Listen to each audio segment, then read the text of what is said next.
अस्सलाम वालेकुम। जैसे कि कुरान समझने के उसूल में 4 की 82 की रोशनी में मैंने बताया था कि कुरान में कहीं अख्तलाफ नहीं आना चाहिए वरना ये अल्लाह की किताब नहीं रहेगी। तो इस हवाले से कई सवाल हैं जिसका मैं बतदरीज जवाब दे रहा हूँ। एक सवाल ये आया कि एक जगह अल्लाह कहता है कि शैतान जिसे चाहता है उसे बहका देता है, और दूसरी जगह अल्लाह कह रहा है कि अल्लाह जिसको चाहता है उसे बहका देता है। फिर तीसरी जगह कह रहा है कि जो चाहे उसका सीना तंग हो जाता है और जो मानना नहीं चाहे उसका सीना जो है वो जो मानना चाहता है उसका सीना खुल जाता है इस्लाम के लिए। तो ये बड़ी तजाद वाली बात आती है कि क्या शैतान बहका रहा है, अल्लाह बहका रहा है, या लोग खुद बहक रहे हैं। तो 3 तरह की बातें आ जा रही हैं। क्या अल्लाह और शैतान एक ही शय है कि अल्लाह भी गुमराह कर रहा है और शैतान भी गुमराह कर रहा है, या फिर वाकई इंसान जो चाहता है वैसा ही होता है। तो इस वक्त मेरे पास हाफिज नजर अहमद वाला तर्जुमा, पहले मैं इनका तर्जुमा बताता हूँ, फिर जो अपनी फहम उसको बताता हूँ। तो आइए आज इसी बात को देखते हैं कि यहाँ क्या बात हो रही है। तो सबसे पहले सूरह निसा आयत नंबर 60, अलम तरा इलल लज़ीना यज़उमून अन्नहुम आमनू बिमा उनज़िला इलैका वमा उनज़िला मिन क़ब्लिका युरीदून अन यतहाकमू इला त्ताग़ूत वक़द उमिरू अन यकफ़ुरू बिही व युरीदु अश-शैतानु अन युज़िल्लहुम ज़लालन बईदा। क्या तुमने उन लोगों को नहीं देखा जो दावा करते हैं कि वो इस पर ईमान ले आए जो आप पर नाजिल किया गया और जो आपसे पहले नाजिल किया गया। वो चाहते हैं कि अपना मुकदमा तागूत शैतान के पास ले जाएं, हालांकि उन्हें हुक्म हो चुका है कि वो उसको ना माने, और शैतान चाहता है कि उन्हें बहका कर दूर गुमराही में डाल दे। तो देखिए ये क्या है, क्या वाकई शैतान जिसको चाहता है गुमराह कर देता है? ये क्या है? अलम तरा, क्या तुमने नहीं देखा, इलल लज़ीना, उन लोगों की तरफ, यज़मुना, वो जो जोम करते हैं, घमंड करते हैं, अन्नहुम, ये कि वो, आमनु बिमा उनज़िला इलैका, मानते हैं उसको जो तुम्हारी तरफ नाजिल किया गया, वमा उनज़िला मिन क़ब्लिका, और जो नाजिल किया गया तुमसे पहले से, युरीदूना, वो ये इरादा करते हैं, अन यतहाकमू, ये कि वो हुक्म करें, इला तागूत, तोग़यानी की तरफ, खास तोग़यानियों की तरफ, वक़द उमिरू, और यकीनी वो मामला दिया गया, अन यकफुरू बिही, ये कि वो इनकार कर दे इस किताब के जरिए, व युरीदु शैतान, और इरादा है खास सरकश का, अन युज़िल्लहुम, ये कि उन्हें गुमराह कर दे, ज़लालन बईदा, और दूर की गुमराही में। तो दरअसल ये कोई शैतान अलग से कोई जात नहीं है, कोई शय नहीं है, कोई इंसान नहीं है, कोई वो कुछ नहीं है। इसको समझना है कि ये यहाँ बात क्या हो रही है। इसका रवा तर्जुमा बन गया कि क्या तुमने उन लोगों की तरफ नहीं देखा जो ये घमंड रखते हैं, ये कि वो मानते हैं उसको जो तुम्हारी तरफ नाजिल किया गया और जो तुमसे पहले से नाजिल किया गया। वो इरादा करते हैं कि खास तोग़यानियों की तरफ वो हुक्म करवाएं, और यकीनी उन्हें ये मामला दिया गया है ये कि इस किताब के जरिए इसका इनकार करें, और खास सरकश का इरादा ये है कि उन्हें गुमराह करे दूर की गुमराही में। तो ये शैतान हर वो शख्स हो जाता है जो खुद सरकशी अख्तियार करता है। शैतान का मतलब भी सरकशी है, यानी हर जो शख्स खास सरकश बन गया वही है शैतान है। दूसरी जगह ये सूरह अनाम यानी सूरह नंबर 6 और इसकी आयत नंबर 39, वल्लज़ीना कज़्ज़बू बिआयातिना सुम्मुन व बुकमुन फ़ी ज़ुलुमात मन यशाइल्लाहु युज़लिलहु व मन यशा यजअलहु अला सिरातिन मुस्तक़ीम। और जिन लोगों ने हमारी आयतों को झुटलाया वो बहरे और गूंगे अंधेरों में हैं, जिसको अल्लाह चाहे गुमराह कर दे और जिसको चाहे सीधे रास्ते पर चला दे।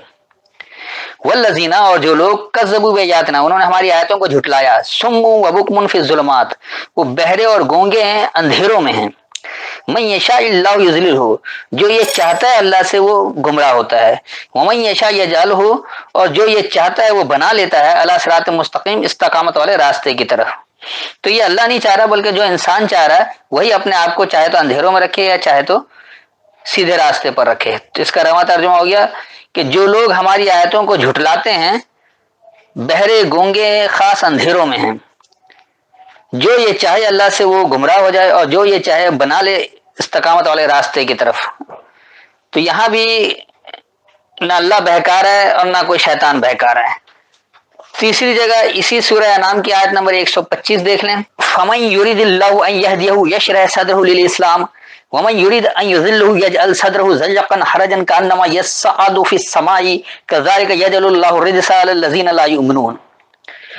बस अल्लाह जिसको हिदायत देना चाहता है उसका सीना इस्लाम के लिए खोल देता है, और जिसको चाहता है कि वो उसे गुमराह करे उसका सीना तंग भिंचा हुआ निहायत तंग कर देता है, गोया कि वो जोर से बमुश्किल आसमान पर चढ़ रहा है। इसी तरह अल्लाह उन लोगों पर अजाब डालेगा जो ईमान नहीं लाते, यानी अल्लाह ही अजाब डाल देगा और अल्लाह ही जो सीना तंग कर रहा है या सीना खोल रहा है। तो ये क्या है? फमन युरिदिल्लाहु, बस जो ये इरादा करे अल्लाह से, अन यहदियहु, ये कि उससे हिदायत ले, यशरह खुल जाता है, सदरहु उसका मरकज, लिल इस्लाम खास सलामती के लिए। वमन युरिद, जो इरादा करे ان یضلہ یہ کہ وہ اس سے گمراہ ہو جائے، اس سے بھٹک جائے، یجعل صدرہ ضیقا حرجا بنا لیتا ہے وہ اپنے مرکز کو تنگ بھیچا ہوا یا ایسا تنگ کہ اس پر کوئی حرج نہیں ہو، کانما جیسے کہ وہ یسعدو کہتے ہیں مشقت سے چڑھنے کو، فی السما بلندی میں، جیسے وہ خاص بلندی میں مشقت سے چڑھ رہا ہو، کذالک یجعل اللہ الرجس تو اسی طرح اللہ سے بنا لیتے ہیں خاص رجس، یعنی اس کو آپ رجس گندگی کو کہا جاتا ہے، یہ ناپاکی بھی ترجمہ کرتے ہیں، لیکن یہ خاص غصہ ہے، علی الذین ان لوگوں پر لا یؤمنون جو یہ مانتے نہیں ہیں۔ تو اس کا رواں ترجمہ ہو گیا کہ پس جو اللہ سے ارادہ کرے یہ کہ وہ ہدایت اسے ہدایت ہو، اس کا مرکز سلامتی کے لیے کھل جاتا ہے، اور جو ارادہ کرے کہ اس سے گمراہ ہو تو بنا لیتا ہے اپنے مرکز کو تنگ بھیچا ہوا، جیسے کہ وہ مشقت سے خاص بلندی میں چڑھ رہا ہو۔ تو اسی طرح اللہ سے خاص غضب بنا لیتے ہیں، بن جاتا ہے اللہ سے خاص غضب یعنی رجس بن جاتا ہے نہیں ماننے والے لوگوں پر، تو نہیں ماننے والے لوگوں پر اسی طرح اللہ سے خاص غضب بن جاتا ہے۔ تو یہاں بھی نہ اللہ وہ تنگ کر رہا ہے اور نہ اللہ کو سیکھ رہا ہے۔ تو یہ دراصل قرآن دشمنوں کی سازش ہے کہ وہ ہر جگہ قرآن میں اختلاف دکھانا چاہتے ہیں، حالانکہ قرآن میں کہیں بھی اختلاف نہیں ہے، اللہ کی بات بہت واضح ہے، بغیر اختلاف کے ہے، بہت سیدھی ہے، سمجھانے کے لیے نہ اللہ کسی کو بہکاتا ہے اور نہ اللہ کسی کو ہدایت دیتا ہے، یہ ساری باتیں سوچنے کی ہے۔ تو بس یہ ملک دشمنوں سے یعنی قرآن دشمنوں سے اور اللہ کے دشمنوں سے ہوشیار رہیں کہ وہ اللہ کی کتاب کو غیر اللہ کی کتاب ثابت کرنے کے لیے اس طرح کی باتیں کرتے ہیں جیسے اللہ نے قرآن میں بہت اختلاف کر رکھا ہے۔ اتنی وضاحت کافی ہے، پھر بھی اس میں کوئی سوال ہو تو پوچھ سکتے ہیں۔ السلام علیکم۔